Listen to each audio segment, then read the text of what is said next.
Good morning, everybody. Buenos dias, magandang umaga sa inyong lahat.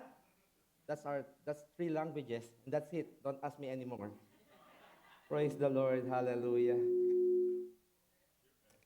Thank you, Lord. That's a wonderful song.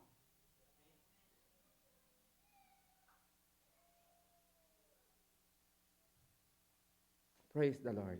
This is the day that the Lord has made, and we should be glad and rejoice over it. For once again, we will experience God's love, mercy, and goodness. Hallelujah. Praise the Lord.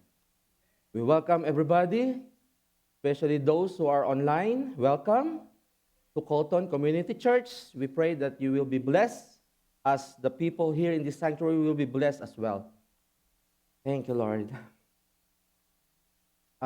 First of all, I would like to thank everybody who are serving in this church. They did marvelous things. You don't know them, you don't see them, but they love the Lord.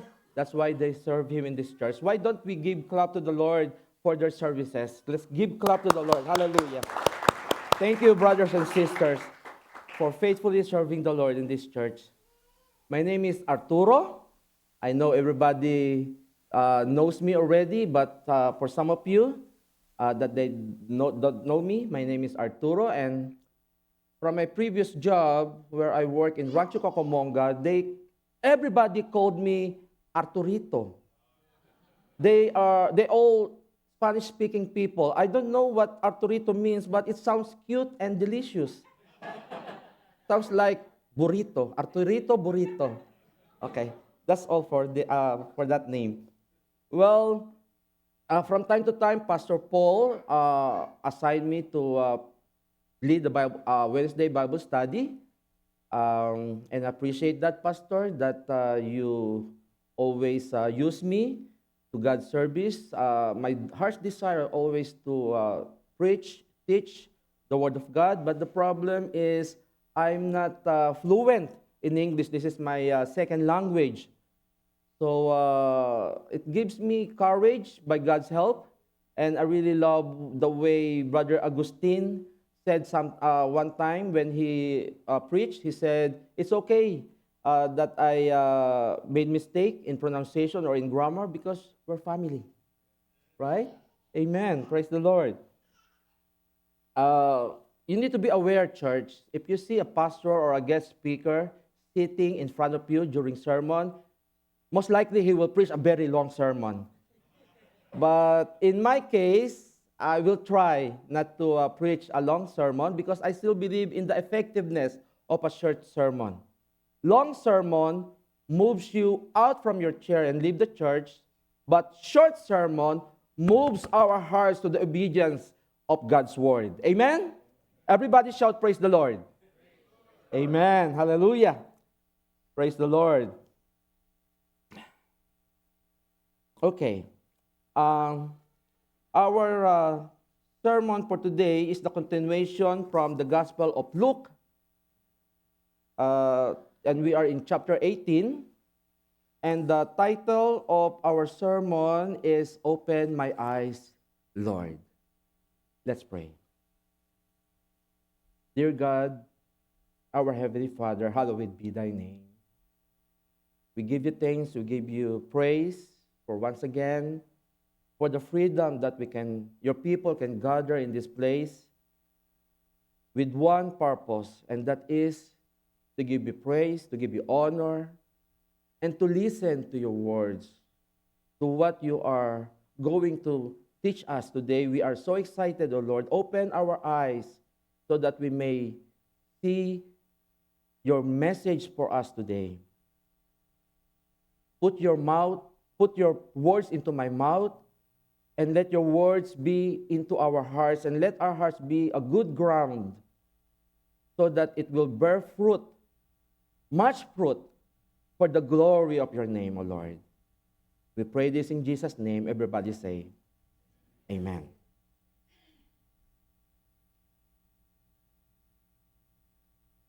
Before we go to the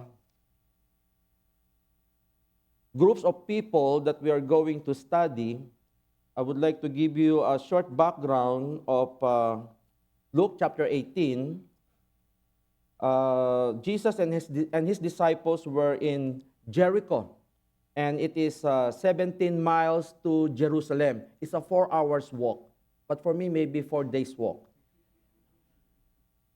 The next chapter of the Gospel of Luke, I believe we still have 7 chapter after this, will cover the last 4 days of Jesus before his suffering, crucifixion, death, and resurrection. So we're getting there. We're almost done. I hope so, because I think it's more than a year that we are studying the Gospel of Luke. Okay, so there are 3 groups of people in this study: the rich young ruler, the 12 disciples, and the blind beggar. If we still have time, we will watch a short video, like 5-6 minutes, and learn from the testimony of a blind boy. So it will be 4 groups of people.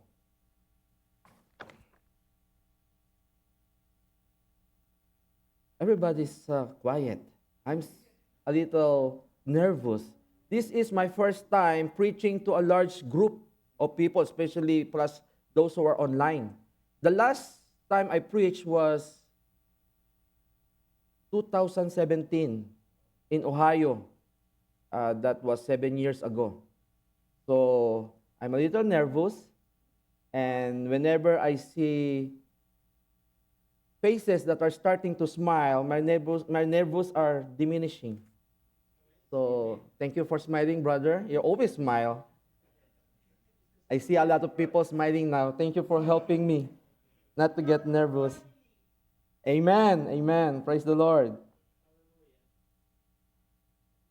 Okay, so as we discuss and see the story behind these 3 or 4 groups of people, we are going to ask 3 questions. I don't know what happened.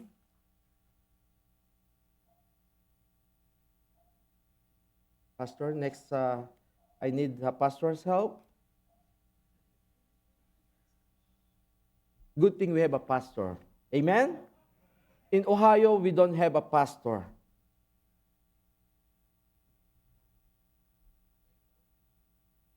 Oh, okay. Thank you, Pastor. I think it's working now. So the 3 questions are: what blinds us to Jesus? How can we see him? What happens when we see him? Oh, by the way, I praise God and I thank him so much that we are worshiping and praising God today with my parents from New York. My father and my mother were here, and I really thank God for that. Thank you for coming, Dad, Mom. They're from New York, and my dad is scheduled to go to Philippines next week. He has a busy feet. He goes everywhere. Man. So what blinds us to Jesus? How can we see him? What happens when we see him? Okay, let's go to the rich young ruler first, and it's in verses 18 to 29. I'm going to read it aloud to you, and let us pay attention to every verses that you're going to hear. It says here, a certain ruler asked him, "Good teacher, what must I do to inherit eternal life?" "Why do you call me good?" Jesus answered. Am I loud, guys? I'm fine. The moment my kids, I have 3 kids, the moment my kids learned that I'm going to preach today, they were shocked and surprised. And they said the same thing at the same time. You know what they said to me? "Papa, don't get loud. Don't talk too loud." I am not loud. This is my normal voice. But I believe Brother Aaron will control the volume when I lose my control in talking loud. And forgive me. Okay, let's continue reading. I said the sermon will be short, so help me here, Pastor. Verse 19, "Why do you call me good?" Jesus answered, "No one is good except God alone. You know the commandments. You shall not commit adultery. You shall not murder. You shall not steal. You shall not give false testimony. Honor your father and mother." "All this I have kept since I was a boy," he said. When Jesus heard this, he said to him, "You still lack one thing.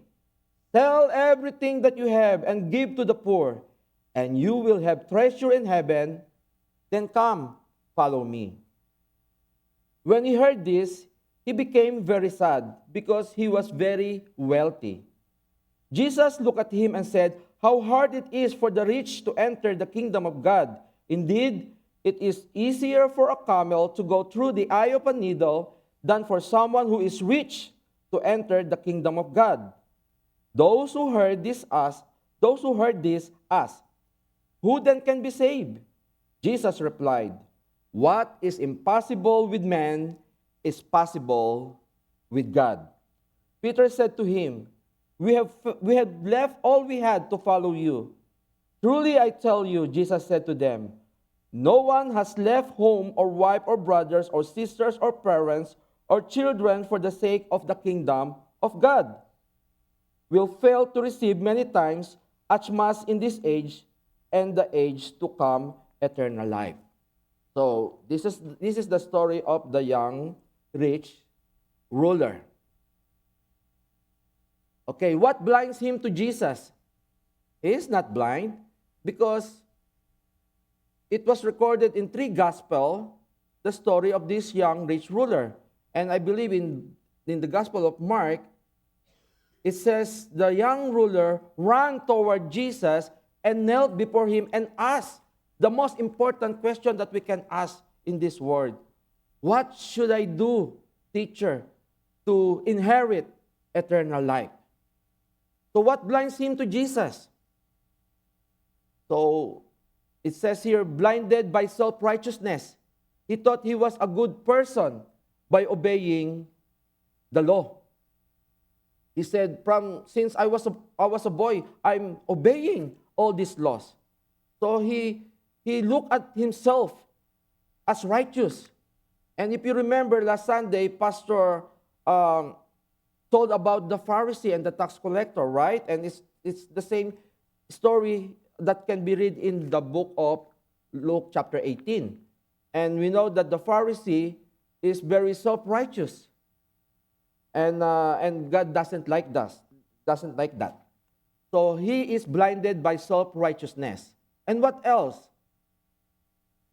Oh, before that, it says, Jesus addressed the problem by saying, no one is good except God alone. The young man thought that he was good and a better person because he obeyed the law since he was a boy. So Jesus addressed the problem rather than answering his question directly. He is a good teacher. He is a master teacher. We always amazed on the way Jesus answered the question. He addressed the problem first. As a jeweler, that is my job, most of the time, the customer asks us to resize their rings. Maybe they add more weight, their finger get bigger, so their rings don't fit anymore. So we need to resize it according to what size they have.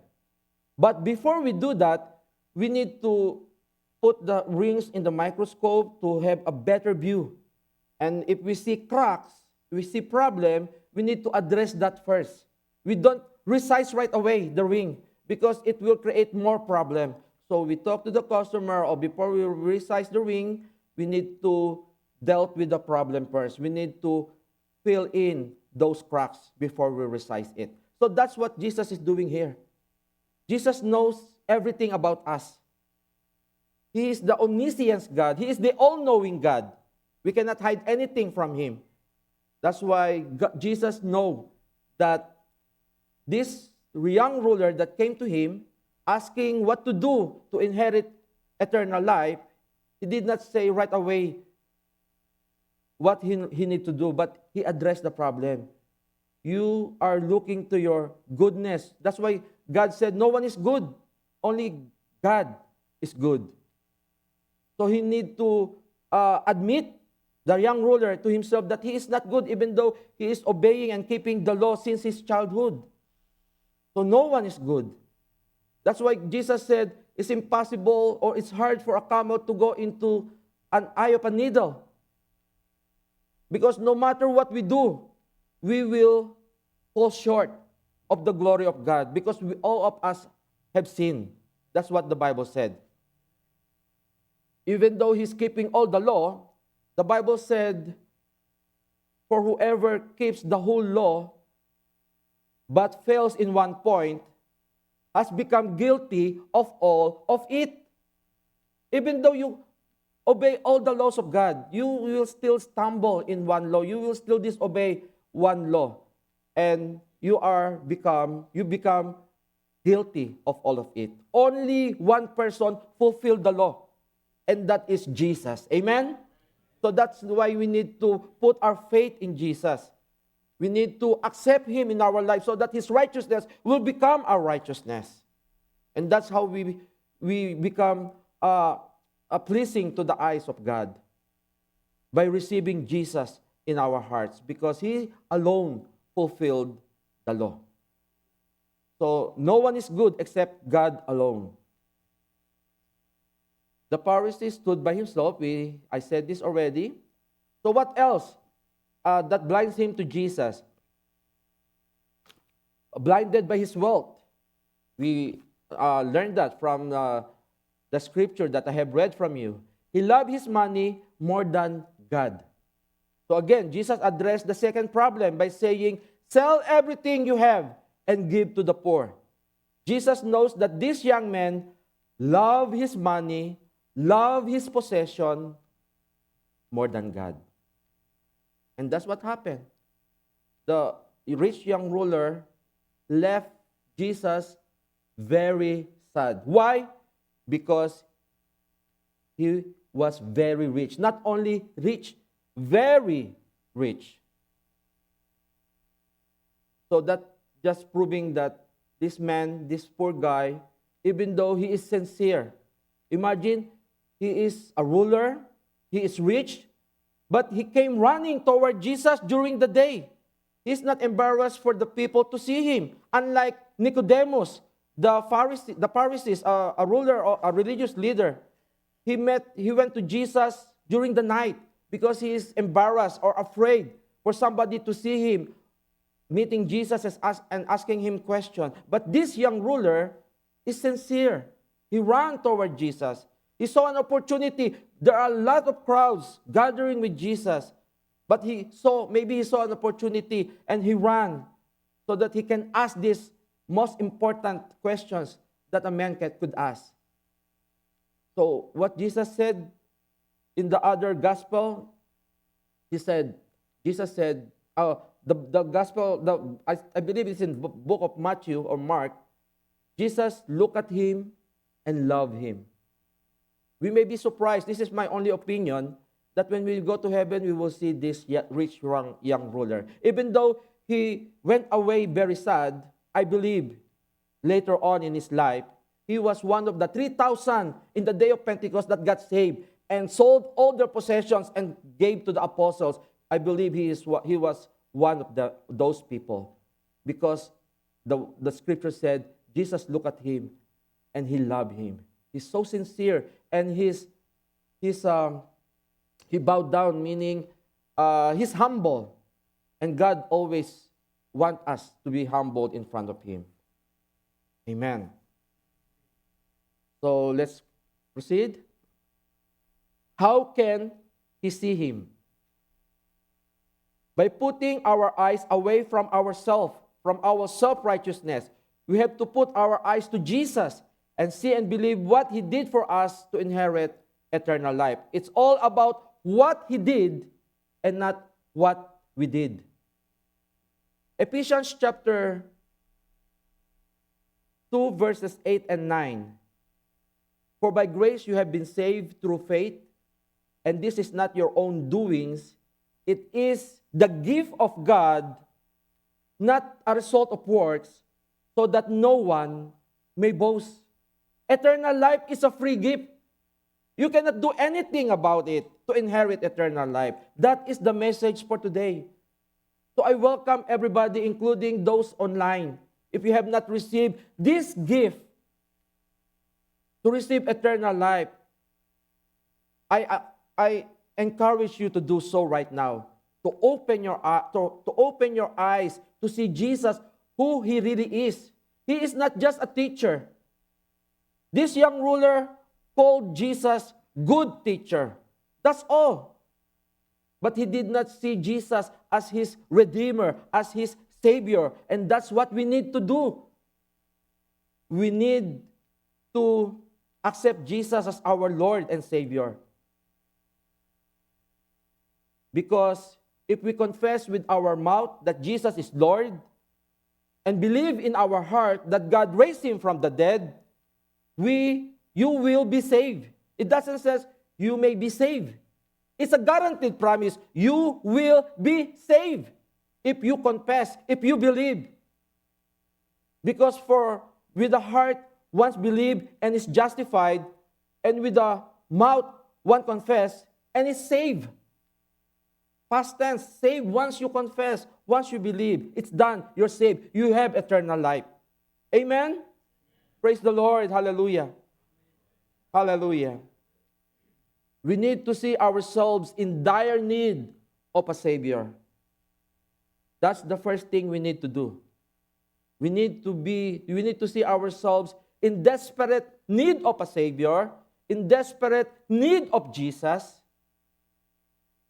But by doing that, we will accept Him in our lives, confess with our mouth, and we will have received eternal life. What happened when we see Him? When He see Him? Unfortunately, nothing happened. We know the story. Because He went away very sad. You know the story, because He was very rich. What must I do to inherit eternal life? This is the most important question that we can ask. Salvation from other religions, the Catholics, world largest Christian denomination, their plan of salvation, their plan to receive eternal life is faith in Christ. But unfortunately, plus water baptism, plus continuing on the sacraments. So salvation for them is a process of things to do. Islam, world's second largest religion. Salvation for them to inherit eternal life. The 5 pillars of Islam are the core beliefs and practices of Islam. They are Shahada. What does it mean? You can read it there. Salat, Zakat, Sawm, and Hajj. All of them you need to do in order to inherit eternal life. The Hinduism, third world's largest religion. Salvation is achieved by improving karma, by improving our action through the way one lives, which can lead to reincarnation as a higher life form. Buddhism, fourth world's largest religion. Salvation is achieved by understanding the Buddha's Dharma. Dharma is teachings. Develop wisdom, practice ethical conduct, meditate, and follow the Noble Eightfold Path. I did not put down those Noble Eightfold Path because there's long. They need to do those things. Judaism. Salvation is achieved by obeying Jewish law. Do you know how many Jewish law they have to obey? 615. That's a lot. That makes us so bad. That's why God needs to give us these 615 laws. When me and my wife don't have children yet, we don't have rules and laws in our house. But, oh boy, when they appeared, we have a lot of laws and rules now in the house. Tell me about it. One of the rules that they really don't like, and they keep on telling us that we are unfair, they cannot use gadget during school days, which is Monday to Thursday. They can only use that weekend. and they don't like it. They always complain. Why my classmate, why my friends, they don't have this kind of law. So I created another law. No complain in this house. No compare. Do not compare. So they keep on adding up. Last week, I got frustrated, really frustrated, because my kids keeps on disobeying these rules in the house. After they take a shower, they made the floor super wet, soaked and wet. We always tell them, don't get out from the shower wet. Grab your towel while you're inside the tower and while you are inside the shower and rub your body. Put away those wet before you come out. But they keep on wetting the floor. They always forget. So I'm frustrated. I talked to them last week and I told them, your grandparents are coming. I don't want them to sleep on the bathtub and fell down. That's what happened to me. That's why I'm using a crutches. I broke my leg because I sleep on the wet bathroom. So I told them, you need to do this, or else there'll be consequences. You cannot keep on wetting the floor. We have your grandparents living with us. So far, for the whole week, our floor in the bathroom is always dry because of those punishment. You know what's the punishment I gave them? Stoned to death. No, I'm just kidding. But I remember Brother Agustin, when he did the Bible study during Wednesday, he mentioned that in the Old Testament, in the book of Deuteronomy, the capital punishment for those kids, we're talking about older kids, when they disrespect their parents, the punishment is stoning to death. That I can consider that, but I do the light punishment first. You will be grounded with your gadget on the weekend. So sometimes we need to do that, right? Imagine, laws are very important. That's why God give this 615 laws for the Jews to obey. But unfortunately, they thought by obeying this, by keeping these laws, they will inherit eternal life. That's the mistake. So I have a lot of things to say to you, but I will jump like a kangaroo from now on to finish this sermon. It's 11:25, Pastor. What? 11:25 already? Oh, we need the continuation part 2 of this sermon. Okay, I need to speed out. Christianity is a free gift from God, made possible by Jesus Christ's death and resurrection. All we have to do is to accept this gift by faith. Amen? Praise the Lord. Okay, let's jump. Let's go to the second group of people, the 12 disciples. Okay, I need to read from Gospel of Luke.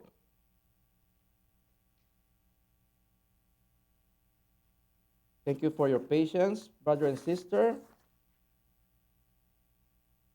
Jesus took the 12 aside and told them, we are going up to Jerusalem, and everything that is written by the prophets about the Son of Man will be fulfilled. He will be delivered over to the Gentiles. They will mock him, insult him, and spit on him. They will beat with a whip, and kill him. On the third day, he will rise again. The disciples did not understand any of this. Its meaning was hidden from them, and they did not know what he was talking about. Kind of sad. These are the disciples of Christ. And even though they walked with him, ate with him, and they're very close with him for 3 years, there's a point that they are blinded to see Jesus who really is. Right? So, Jesus, okay, what blinds them to Jesus? Wrong teaching or lack of knowledge. That's their problem. The rich young ruler sees Jesus as only a good teacher. The 12 disciples sees Jesus as a conquering Messiah. Yes, they heard that Jesus said he will suffer and die, and on the third day he will rise again. So, what's the big deal?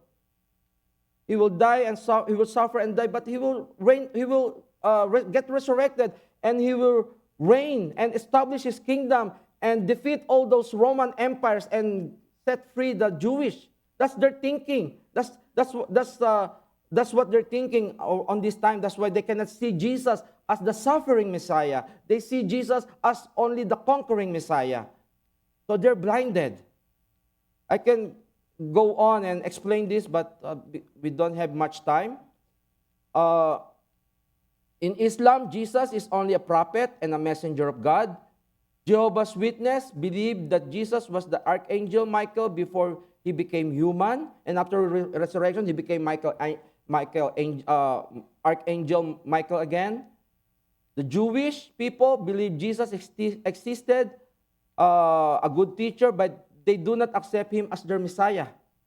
So we can go on, and unfortunately, a lot of people see Jesus differently. We need to see Jesus who he really is. We need to open our eyes. We need to open the eyes of our heart. So Satan, who is the god of this world, has blinded the minds of those who don't believe. They are unable to see the glorious light of the good news. They don't understand this message about the glory of Christ, who is the exact likeness of God. So Satan blinded the minds of those who don't believe. And unfortunately, even the believers, even us, sometimes we are blinded by deep sorrow and hopelessness. If you still remember, after the resurrection, after 3 days, there were 2 disciples walking in the road of Emmaus. I don't know if I pronounced it right. And they are very sad, depressed because of what happened, that Jesus died. And now they heard that his body is missing. And then the scripture said, Jesus came and walked with them. And they did not notice him because they're blinded with the sorrow and with the hopelessness that they are suffering right there. So not only wrong teaching, but also deep sorrow and hopelessness keep us blind to Jesus. What happens when we see, what happened when they see him? It says in Luke 24, they got up and returned at once to Jerusalem where the rest of the disciples are hiding. They shared and spread the good news. Eventually, those 2 disciples, after Jesus explained to them the scriptures, and then the 2 disciples asked Jesus to stay longer with them. And when Jesus break the bread because it's time for dinner, that's the moment that the disciples, their eyes have been opened. So spending time with the God's word and spending time with Jesus can open up the eyes of our heart to see Jesus who he really is. Okay, we go to the blind beggar. What blinds him to Jesus? He was physically blind and cannot see Jesus. That's all. But he sees Jesus who he really is. How? He called Jesus the Son of David. When the Jews shouted or called Jesus or called somebody Son of David, they are calling the Messiah, because that was promised by God to them, that the Messiah will come from the descendants of David. So we need to read what happened to the blind. It says here, as Jesus approached Jericho, a blind man was sitting by the roadside begging. When he heard the crowd going by, he asked what was happening. They told him, Jesus of Nazareth is passing by. Again, the crowd only see Jesus as Jesus of Nazareth. Just like saying, oh, Jesus, the son of the carpenter. They don't see him who he really is, as a Savior, as a Redeemer, as their Messiah. So, verse 38, the blind beggar said, he called out, Jesus, Son of David, have mercy on me. Those who led the way rebuked him and told him to be quiet. But he shouted all the more, Son of David, have mercy on me." Jesus stopped and ordered the man to be brought to him. When he came near, Jesus asked him, "What do you want me to do for you?" "Lord, I want to see," he replied. Jesus said to him, "Receive your sight. Your faith has healed you." Immediately, he received his sight and followed Jesus, praising God. When all the people saw it, they also praised God. So, what blinds him to Jesus? He was not blinded with money or possession, unlike the rich young ruler. How can he see him? By faith, he sees Jesus as his Messiah, and he also called Jesus as Lord. Not only Son of David as his Messiah, but also he called Jesus as his Lord. So by faith, he can see Jesus as his Messiah and Lord. So how or where did he get his faith? By the news that he heard. For 3 years, Jesus performed miracles after miracles. So I'm sure this blind guy have heard the news about Jesus, and he put faith in this Son of David. So then faith comes by hearing, and hearing by the word of God. That's how we get faith, by hearing and continue hearing by the word of God. Because men shall not live by bread alone, but by every word that comes from the mouth of God. So we need to spend more time with the word of God, so that our faith will grow. Our eyes, the eyes of our heart will see clearly who Jesus really is in our life. That's the only way. Faith gives sight to our spiritual eyes. Again, I will say it. Faith gives sight to our spiritual eyes. And that's what happened to this blind guy. He has faith. He has faith. Okay, let's continue. 11:34. Already. I will jump here.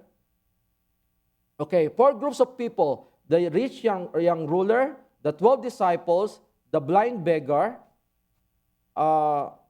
And before we go to the blind boy, I would like to speak and declare a blessings to God's people that are here, and also those who are online. May the Lord bless you and keep you, protect you, sustain you, and guard you. May the Lord make His face shine upon you and be gracious to you, surrounding you with His loving kindness.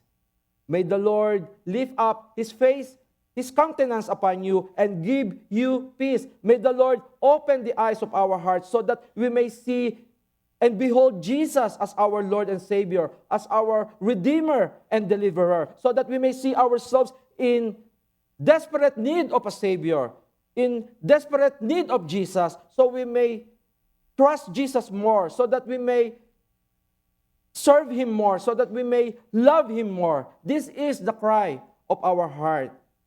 Open our eyes, O Lord. We want to see Jesus. We want to see Jesus. Everybody say amen. Amen. Praise the Lord. And brothers and sisters, let us watch and learn from the testimony of this blind boy. Hey, thank you very much for watching. There are just a couple of steps that we want you to take. And if you have your phone with you, just scan the QR code, or if you're watching on your phone, simply tap on the link. The link will take you to a couple of things. One, a place to donate. It's always important that we're faithful in giving back to God. If He has blessed us, we're blessed to be a blessing, so we would ask you to give generously to the church. 2, to connect with us. Let us know who you are. Let us know who you are. And 3, how to pray for you. We love to pray for you, and so I can testify I've seen God work miracles, and so we'd love to see and join in prayer for you. Also, we'd love for you to come and visit. So just make way and come on a Sunday morning and visit. That way you get to see the live version of it instead of the live stream version of it. And if you have any questions, feel free to text those as well. But make sure that you subscribe. That becomes important to us. And make sure that you also like this video. The more people that like the video, the more people it will reach. So thank you very much for watching, and have a blessed day.